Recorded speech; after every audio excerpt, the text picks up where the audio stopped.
Welcome back, Simeon here. Happy to have you. If you're new to the channel, my name is Simeon and I help new creators find direction. And we're talking about today if you can do real estate videos with the Osmo Pocket 3.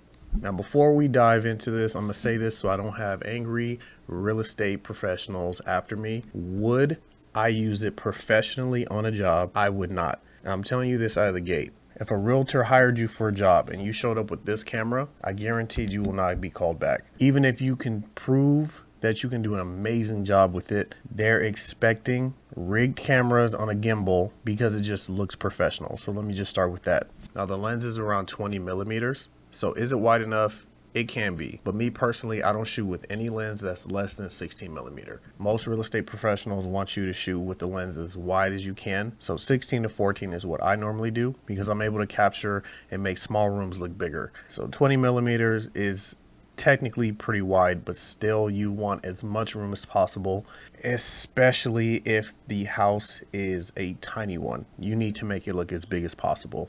Now, I took this on a shoot recently and I had it rigged up with my Ronin RS2 and Sony FX3.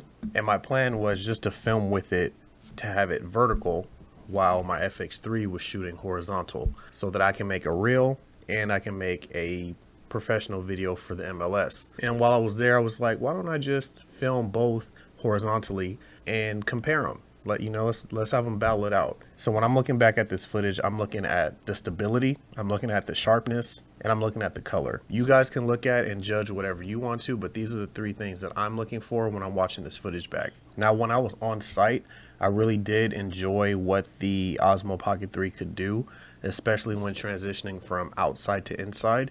Just having it on automatic really was amazing.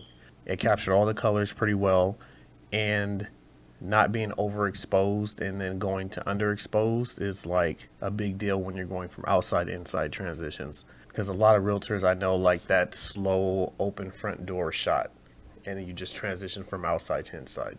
And just knowing that and there have been times when I've been on a shoot and my battery died or my memory card filled up. So knowing that if I just have this in my pocket, I could finish the rest of the house or whatever else I have left is actually a load off my mind, because it has happened. Like, I've been so overwhelmed sometimes that I've even forgotten batteries at a shoot. It's a long story, but knowing that I could just have something like this in my pocket that can be compatible with a gimbal, FX3 combination is a big deal. But these really big listings, when they're nicely wide open, I can definitely see how the Osmo Pocket 3 can shoot a listing like that really well. On the smaller side of things, I wouldn't use it for an apartment. I would not use it for a condo.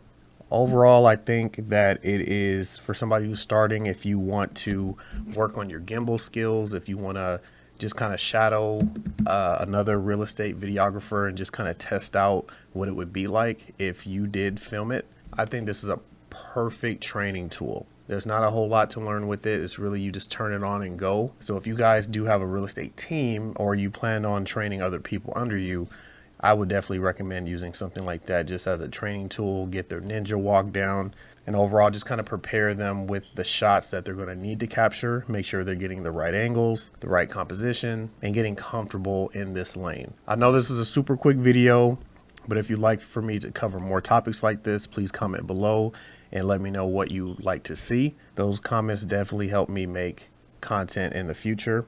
Don't forget to like, subscribe, share this video with a friend if they'll find it helpful, and I'll see you in the next one.